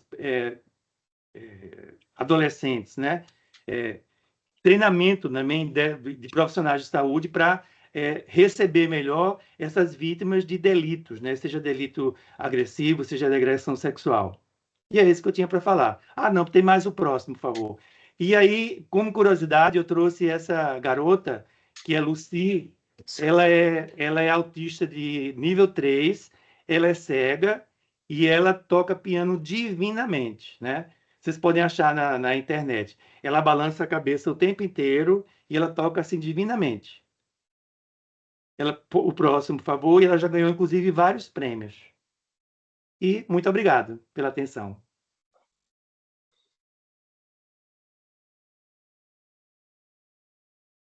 Obrigado, Alexandre. Belíssima fala, muito instrutiva para nós todos, né? Eu vou pedir ao Alexandre que apresente, então, a primeira comentadora, que é a doutora Marcela de Freitas. Certo. Boa noite, doutora Marcela. Obrigado aí por ter aceito o convite. A doutora Marcela Rodrigues de Freitas é pediatra e neuropediatra pela Universidade de São Paulo, doutora em ciências pela USP também, médica neuropediatra no Instituto Nacional de Saúde da Mulher, criança e adolescente, Fernandes Figueira, e professora adjunta da UF. Também é membro do Departamento Científico de Neurologia Infantil da Academia Brasileira de Neurologia. Então, com a palavra a professora Marcela para poder fazer as suas considerações e comentários sobre as palestras. Obrigado. Obrigada. Boa noite a todos. Obrigada pelo convite, né, de estar aqui hoje nessa sessão. Seria sido ótimo se fosse presencial, né? E falar, assim, agradecer talvez a oportunidade de trazer um tema tão importante, né, como esse, para uma sessão da Camerge, né? Parabenizar todos os palestrantes, né? As palestras foram bem variadas, né, de temas, né?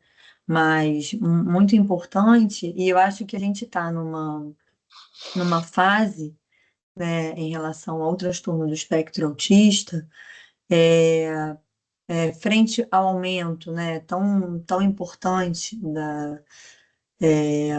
da prevalência e frente a tantas informações erradas, né, errôneas e sem nenhum embasamento científico, um tema que está tão na mídia, né, e com a questão aí do presidente dos Estados Unidos, a coisa voltou muito, né, na mídia. Então, trazer uma reunião científica do tema mostra a importância que tem, né, de pesquisadores estarem né, por trás de tantos estudos importantes, ou pelo menos assim, de aprofundamento do tema, para que a gente evite tantas informações falsas, né, e informações que, na verdade, atrapalham muito, né, para nós, assim, médicos, psicólogos, todos da área da saúde, né, que estão no acompanhamento dessas crianças, a gente percebe que no dia a dia,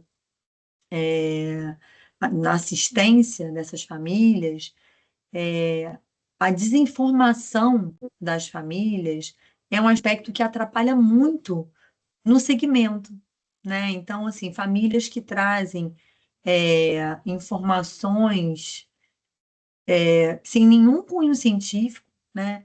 E que muitas vezes questionam a nossa conduta e, e ficam, na verdade, divididas, angustiadas, porque muita informação, elas recebem muitas informações, na verdade, por diversos canais diferentes, né? Muitas vezes canais que são simplesmente uma rede social, mas muitas vezes do próprio profissional de saúde que não é capacitado e habilitado, e como isso atrapalha o nosso acompanhamento quando a gente tenta trazer evidência científica numa consulta, no acompanhamento, né? Então, quando a gente fala, ó, não tem evidência científica que comprove, enfim, que a gente vai fazer uma dieta específica, ou que, né, que não vamos fazer uma medicação específica, não precisa fazer uma terapia específica com 40 horas semanais, isso não tem evidência científica, isso é muito difícil, né, para a família entender, porque ela recebe uma informação diferente disso.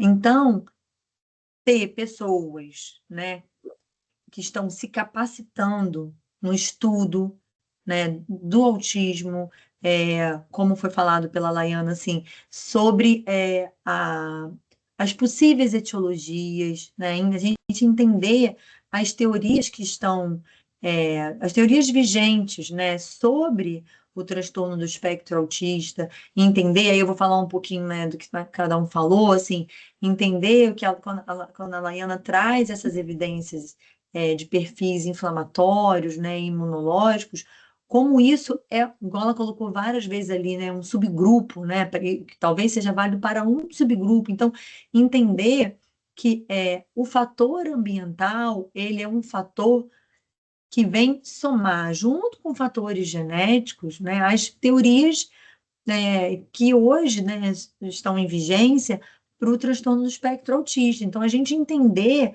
que existe uma base genética, existe o papel dos fatores ambientais e que isso está muito relacionado às causas do autismo, para a gente também não mirabolar, né?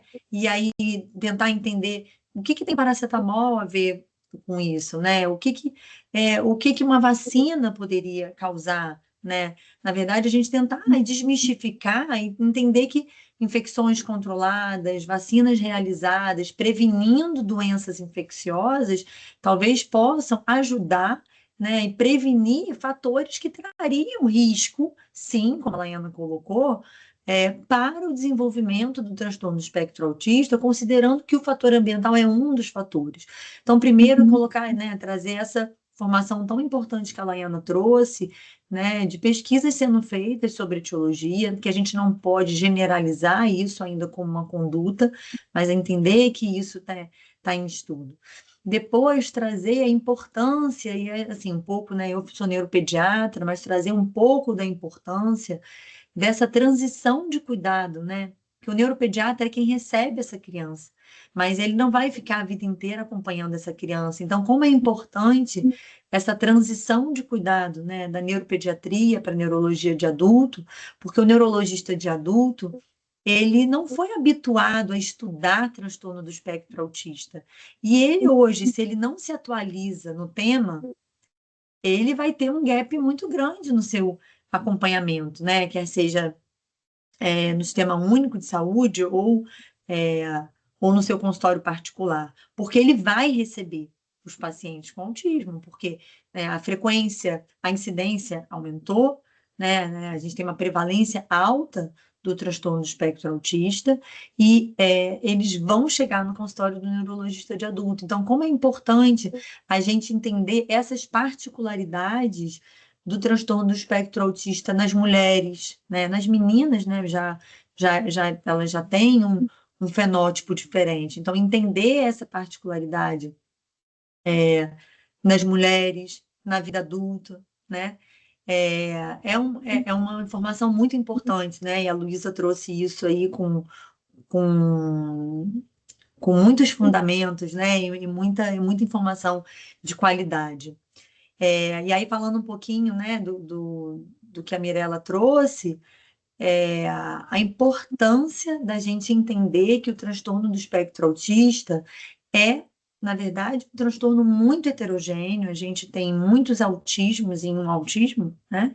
E que o que define prognóstico, as terapias, na verdade, são as comorbidades. Então, enxergar essa gama tão ampla de comorbidades, porque é essa gama de comorbidades que vai diferenciar o tratamento daquele indivíduo, né? E a gente tem que entender que o tratamento do transtorno do espectro autista, diferente do que algumas clínicas possam propor, ou que alguns grupos possam propor, não se traduz num combo, né? Não existe um pacote, um combo clássico para acompanhamento. Olha, tem transtorno do espectro autista?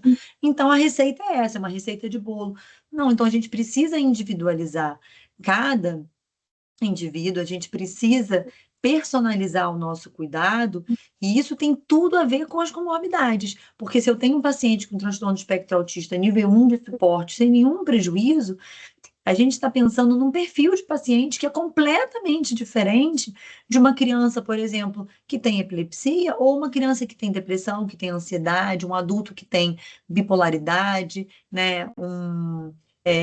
Uma criança que tem TDAH associado. Então, isso muda o meu rol de terapias multidisciplinares, isso muda as nossas opções terapêuticas medicamentosas, né? Então, como é importante a gente entender o transtorno com todas as suas comorbidades, né? E por último, toda a questão forense, né? Que o professor Alexandre trouxe para a gente, porque isso na prática e na transição de cuidado, a gente vê como é importante, né?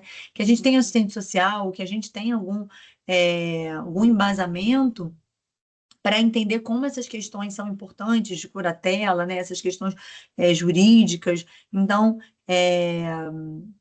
de novo, né?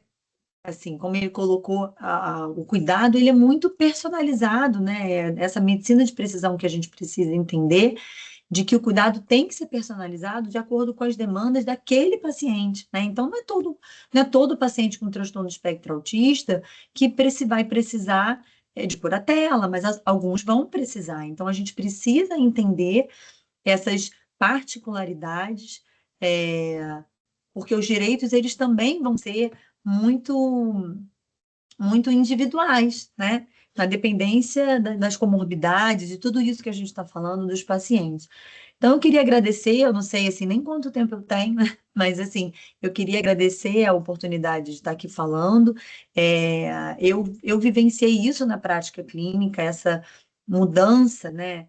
Esse aumento da prevalência, essa mudança de paradigma, essa enxurrada de informações que a gente vem recebendo. Eu vi um dado na literatura falando de aumento de fake news, aumento de informações errôneas sobre autismo, que aumentou em 1.500%. Então, a gente que pratica isso, né, no dia a dia, que é o nosso cotidiano, a gente assim, recebe uma enxurrada, né, realmente, um bombardeio, eu diria, né, dos familiares, dos terapeutas, sobre informações que não são adequadas, e a gente precisa entender. Então, trazer um tema como autismo para uma reunião que é tão heterogênea, né? Eu sei que tem pessoas que não lidam com autismo no dia a dia, que não são neuropediatras, que não são neurologistas, que não são psiquiatras infantis e nem psiquiatras de adulto, mas, assim, vista a prevalência do autismo, ele vai chegar para todo mundo, né? Esses pacientes estarão em mãos de todos os profissionais que estão aqui. Então, a gente precisa entender com embasamento científico o transtorno do espectro autista, entender a importância dele, entender todos os enigmas que estão por trás, é um distúrbio ainda não completamente compreendido, né? E isso é o que traz esse terreno tão fértil para as informações erradas, né? E trazer mais embasamento científico para a população em geral, né? E para os médicos, de uma forma geral, que não praticam essa área. Então, obrigada pela participação, parabéns a todos os palestrantes, as aulas foram ótimas, todas cheias de documentos tão importantes, né? E com embasamento científico tão importante. Então, obrigada, boa noite a todos. Obrigado, Marcela. Bom, a gente teria ou terá agora os comentários do professor Alexandre Valença. Eu consultei aqui no privado se a gente tem pela frente, na verdade, 20 minutos, ou um pouco menos, para as perguntas da audiência, e eu não sei como é que ele quer fazer. Se quer fazer uns comentários breves e a gente abre, ou a gente abre e você faz comentários finais para a gente. Não, a gente pode abrir e eu faço comentários finais, não tem problema. Vamos fazer assim, porque seus comentários podem ser mais vultuosos se as perguntas forem parcas. Tá bom. Então, vamos abrir a pergunta. Vocês conduzem, então, Alexandre e Laiana, esse debate com... Certo. Como é que quem está online vai fazer perguntas? Pelo chat ou falando? Acho que já... O professor... E o Antônio Braga, eu acho, levantou a mão. Pode falar, Antônio.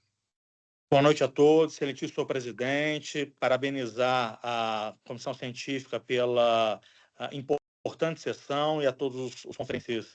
Feliz de falar com a professora Laiana, em especial, bastante interessante sua apresentação. Eu sou colega obstetra, trabalho na maternidade escola da UFRJ, e chamou minha atenção, né, em meio às questões de alterações genéticas, a senhora nos traz alguma questão de modificações durante a gestação por processos inflamatórios, né?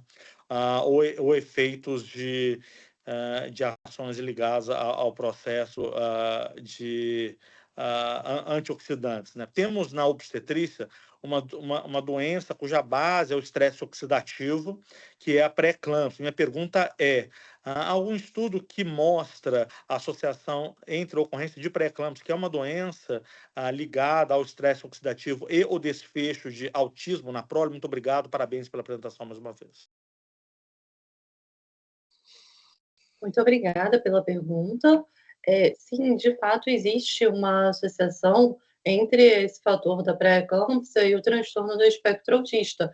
Então, existem alguns fatores de risco ambientais, né? A Mirella até trouxe na apresentação dela alguns dos fatores de risco mais bem documentados nas meta-análises, e a pré-eclâmpsia é um fator de risco também que a gente vem estudando com relação aos transtornos do neurodesenvolvimento. Então, é uma coisa que tem poucos estudos na literatura, mas existe sim alguma associação, só que a gente precisa se aprofundar mais para entender exatamente essa associação. Mas muito obrigada aí pela pergunta e pelas colocações. Obrigado.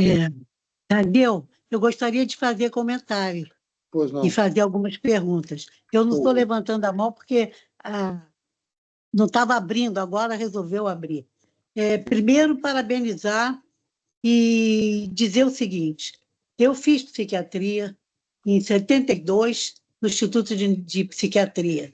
Naquela época nem se pensava em falar em autismo. Claro que o diagnóstico agora tem sido feito com muito mais certeza. Então, por isso que a gente está, esse avanço que tem dos pacientes estão sendo atendidos. E mais importante também que eu achei nesse evento, trazer o adulto com autismo. Porque eu fiz neurologia infantil um grande período da minha vida, trabalhei na Pestalozzi. E você pensa que o autista ele não vai morrer. Essas crianças que têm deficiência, etc., não morrem mais de doença pulmonar, que era muito comum, né, dessas crianças. Então, elas estão chegando ao adulto. Então, trazer aqui o indivíduo adulto autista, com autismo, eu achei muito importante, foi um foco muito atual e necessário. Muito importante também a fala do Alexandre, né? Quer dizer, como punir essas pessoas. O caráter genético foi muito bem fortalecido aqui. Agora, o que eu queria fazer a todos os palestrantes, uma grande dúvida que eu tenho é usar a identificação com crachá e cordão de que ele é um autista, tem autismo. Isso aí é que eu queria discutir, eu tenho muita questão com relação a isso, eu acho que a discriminação fica maior quando eles passam identificados. Eu não sei se eu estou errada nisso, gostaria de ouvir a opinião de quem pode me responder. Parabéns, Tadeu, foi muito boa mesmo, o nível foi altíssimo, gostei muito, aprendi muito, e foi bom que eu revi muita coisa do meu passado. Muito obrigada. Parabéns a todos. Quem vai me responder? Do crachá e do cordão? Eu posso responder. Vamos lá. Obrigada pela pergunta, doutora Vilma. É uma pergunta muito importante e é um desafio, né, que muitas vezes eu me defronto aqui na clínica mesmo, porque eu atendo adultos. Eu acho que não tem uma resposta certa para todos, porque é muito individual. Mas o que eu percebo é que autistas que estão precisando de cuidado, que estão com alguma dificuldade e que estão usando um crachá, por exemplo, num aeroporto, numa situação em que ele pode precisar de ajuda, o que eu percebo é que, em vez de preconceito, as pessoas olham e se propõem a ajudar, se propõem a entender o que está acontecendo e oferecer ajuda. Ao mesmo passo que, muitas vezes, uma alteração de comportamento, uma crise, numa pessoa que não estava com o crachá, pode trazer julgamentos outros. Mas, ao mesmo tempo, eu acho que as pessoas elas têm que perceber como é que elas se sentem em relação a isso, se elas se sentem confortáveis em usar o crachá e se elas percebem alguma utilidade nesse uso do crachá, porque ninguém é obrigado a falar sobre as suas particularidades para o outro, né? Então, cada um tem suas características, cada um tem a sua forma, questões várias do indivíduo, e o autismo é uma condição, né, do neurodesenvolvimento que não necessariamente precisa ser dita, a não ser que exista um benefício mais concreto nessa situação. É assim que eu vejo essa pergunta. Eu posso? Obrigada. O acadêmico Mário Giordano. Tem outra resposta? Desculpa. Eu queria trazer um comentário, assim, primeiro agradecer também a pergunta e os comentários da vice-presidente, e só em caráter complementar, assim, porque por uma coincidência o meu mestrado foi em estresse pós-traumático. E um dos pontos, assim, que eu fico refletindo sobre essa questão da identificação é que, de alguma forma, a depender do contexto, da relação de custo-benefício, como a Mirella trouxe, isso já é percebido. Porque quando nós avaliamos a exposição a eventos potencialmente traumáticos dessa população específica, na escola, mesmo sem o crachá, eles já são identificados e discriminados de alguma maneira. É altamente prevalente. Então, acho que essa é uma reflexão, assim, porque muitas vezes esse desafio invisível, quando nós falamos do espectro, a dificuldade de perceber clinicamente ou em consultório, até pela construção da narrativa que eles fazem, não é tão invisível assim a depender do contexto social, é porque o contexto clínico é 1 a 1, mas em grupo talvez isso fique mais evidente. Então, só para trazer esse dado, que às vezes a gente tem essa percepção de que se não tiver o crachá, a pessoa não vai ser identificada, mas os estudos mostram para a gente que existe sim uma percepção coletiva diferente muitas vezes. Eu gostaria, só uma coisinha mais, eu gostaria de dizer que a minha tese de mestrado, em 76, foi em dislexia, aspectos neurológicos, psicológicos e fonoaudiológicos. E um dos professores da banca, em 76, me disse o seguinte: essa dissertação de mestrado, escuta essa, Tadeu, é uma colcha de retalho. Eu ouvi isso na minha vida, na época que eu fazia neurologia infantil. Então, da dislexia, passou para o distúrbio da atenção, agora o autismo, quer dizer, olha a evolução que vem acontecendo. É uma maravilha, é uma maravilha, parabéns. Vamos dar a palavra para o acadêmico Mário Giordano, que eu acho que em seguida a gente dá a palavra para o professor Alexandre, o acadêmico Alexandre. Mário, por gentileza. Estão ouvindo? Estão ouvindo? Bote a sua câmera, Mário, para a gente ver. Espera aí, deixa eu... Ok. Parabenizar... Está ouvindo? Parabenizar aos organizadores, ao professor Cláudio. Aliás, como todas as sessões muito bem selecionadas, os palestrantes da maior categoria, então, parabenizar a organização desse evento, dessa sessão. Então, como, se não me engano, foi a doutora Laiana comentou esse aspecto, e o doutor Braga, agora que me precedeu, da mesma área de tocoginecologia, então falou da importância, porque o diagnóstico tem alguma pessoa, acho que acredito que a do professora Mirella comentou, que não existem mais de 100 genes implicados e ninguém sabe com clareza qual é o gene. Se fala muito, por exemplo, o gene do X frágil, que na área da ginecologia, nós também, de vez em quando, nós pegamos um paciente com esse problema. Então, existe mais de 100 genes. Então, durante a gravidez, chamar a atenção, como o doutor Braga acho que focou nesse aspecto, a prevenção, porque existem os chamados disruptores neurológicos. Existem os disruptores endócrinos durante a gravidez e os disruptores neurológicos. Quais são? O uso de drogas, drogas mesmo lícitas ou ilícitas durante a gravidez. Então, chamar atenção para as gestantes, tomar muito cuidado, porque as repercussões podem aparecer no pós-parto e mesmo na vida adulta, como foi abordado com várias pessoas aí.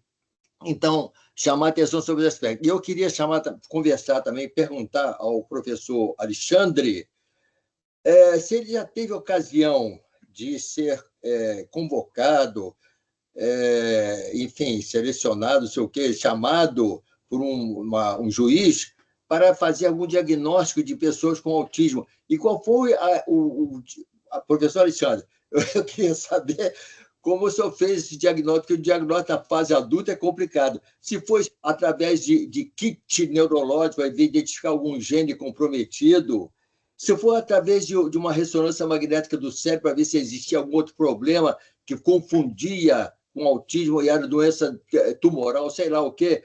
Então, como é que o senhor já teve a oportunidade de ser convocado para, enfim, fazer alguma pesquisa nesse sentido com o juiz? E qual foi o método? Como é que o senhor usou isso aí? Anamnese, exame físico? Eu gostaria de saber. E parabéns, mais uma vez, a todos os ilustres organizadores e palestrantes, ou comentadores também, a professora lá de São Paulo. Muito parabéns a todos. Eu gostaria de ouvir essa resposta.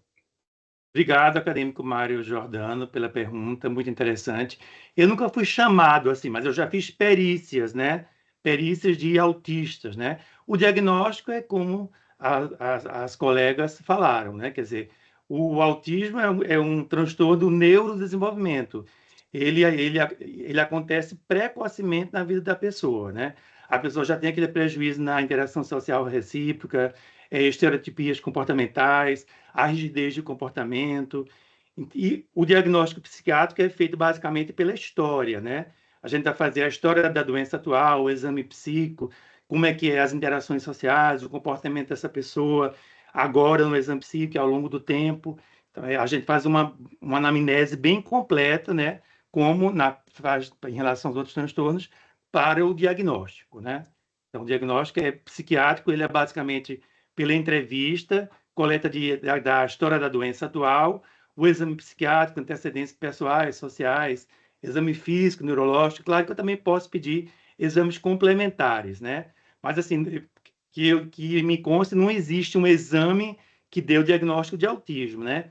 Essas pesquisas, como falado pela professora Laiana, são pesquisas assim que se fazem não para diagnóstico, né? Mas para saber mais sobre a causa da doença, né? Por que ela se manifesta, que fatores genéticos, inflamatórios estão em jogo, né? Mas o diagnóstico psiquiátrico é pela entrevista mesmo, né? Muito obrigado, professor Alexandre. Mas eu fiz essa pergunta porque, por exemplo, a pessoa foi diagnosticada com autista e o diagnóstico diferencial. De repente, a pessoa pode ter algum tumor cerebral em algum canto cerebelo, não sei aonde. Então, o diagnóstico diferencial é muito importante, né, nessa área de transtorno de autismo. Tá? De qualquer maneira, muito obrigado pela resposta. Mas eu concordo. É claro que se a gente suspeitar, através do exame neurológico, que existe um tumor, a gente vai pedir uma ressonância magnética, uma tomografia cerebral, né? O que eu quis dizer é que não existe um exame que dê o diagnóstico de autismo. O exame vai ser útil, sim, para a gente, por exemplo, fazer diagnósticos diferenciais, como bem o acadêmico falou. Obrigado. Obrigado. Alexandre, então não sei se você quer fazer alguns comentários finais, porque a gente está em cima do laço já para o tempo, para encerrar no horário, né? Não, assim, infelizmente, uma porção significativa de indivíduos autistas, eles sofrem a exclusão social, econômica, né? Muitas vezes a sua condição é negligenciada por profissionais de saúde, educação, assistência social. Muitas vezes eles enfrentam barreiras de acesso, apoio a serviços, né? Então, eu acho que são necessárias mais campanhas educativas para a população, esclarecer o que é o autismo, né? Que essas pessoas precisam de intervenção, precisam de compreensão por parte dos outros, né? E em relação à pesquisa, eu vejo a necessidade de desenvolver e validar instrumentos de avaliação para adultos com TEA em português, e adaptar também intervenções para o contexto brasileiro, né? Assim, a gente tem muita pesquisa americana, europeia, mas acho que são necessárias mais pesquisas nossas e que bom que as palestrantes, né, estão fazendo pesquisas nesse sentido que vão levantar aspectos relacionados ao TEA no Brasil, né? Obrigado. Bom, muito obrigado, Alexandre. Eu queria agradecer, antes de pedir à professora Vilma, nossa vice-presidente, para encerrar essa sessão, eu queria dizer que foi um muito grande prazer, nós todos aprendemos muitíssimos aqui. Agradeço à professora Laiana, a Luísa, a Mirella, a Marcela, ao Alexandre. Agradeço a Laiana e ao Alexandre por terem organizado essa sessão comigo. É uma pena, efetivamente, que a gente não tenha conseguido fazê-la presencial. Acho que teríamos certamente aproveitado mais. Queria agradecer a todos que ficaram até agora conosco. Dizer que nós temos uma próxima sessão sobre o aspecto médico da transexualidade, a última sessão do ano. Acho que é uma sessão que vai ser bastante interessante e vamos precisar romper muitos paradigmas. Outro dia eu ouvi a professora Vilma falar sobre nós jogando no lixo os preconceitos, e acho que vai ser uma ocasião ímpar e ótima para muitos poderem jogar no lixo vários preconceitos. Queria falar da família Freitas aqui, fiquei encantado com a apresentação e com a fala da Marcela. Nós todos temos admiração, carinho pelo seu pai, o Marcos Freitas. Eu sabia do seu irmão, que é neurologista também, não é isso? Pela Leila Chimeri, que eu acho que é a maior neuropatologista do país, e não sabia de você. Ter você aqui foi uma enorme e muito agradável surpresa que enriqueceu muito a sessão. Então, agradeço Obrigada. Ainda tem outra irmã. Ainda tem outra. Mas é neurologista. Também é neurologista. Meu Deus do céu. Eu estava achando que ele era forte para influenciar, mas eu estou achando que ele batia na mesa do almoço e no jantar, dizia todo mundo neurologista nessa casa. Não. Impressionante. Tá bom, vou conversar com ele para saber como é que ele fez. Nenhuma das minhas filhas fez medicina. Bom, então pedir à professora... Não sei se alguém quer fazer algum comentário antes de dar a palavra para a professora Vilma. Queria fazer um comentário final, professor, dizendo que suas filhas não fizeram medicina, mas são todas muito exitosas e lhe dão muito orgulho. Boa noite. Tá bom, querido Antônio Braga. Professora Vilma, querida, se a senhora puder encerrar essa sessão. Bom, eu quero parabenizar as jovens promissoras. É isso aí, sigam esse caminho. Marcela, eu vi nascer. Marcelo, eu vi nascer, entendeu? E a gente só é professor quando os nossos alunos são professores, Marcelo. Estou muito contente. Você sabe o quanto eu gosto de você, de sua irmã, de Andréia e de Gabriel. Vocês todos passaram por mim na universidade e eu vi nascer, todos três. Então, estou muito feliz. O nível foi altíssimo, Alexandre, também muito bom. Eu estou muito contente, satisfeita. Parabenizar o Tadeu, realmente, cada dia as sessões, cada mês as sessões são melhores, e isso é importante para a Camerge, porque você não pensa que a academia é só para velho, que a academia é para tomar chá, e não é isso. A academia é para isso que aconteceu aqui. Um aprendizado atualizado, temas aqui, todas as referências totalmente atualizadas. Então, como vice-presidente, eu dou parabéns e as portas da Camerge estão abertas para vocês. Parabéns a todos. Muito obrigada. Muito obrigado, professora Vilma. Então, está encerrada a sessão. Agradeço a todos de novo pela excelência das palestras.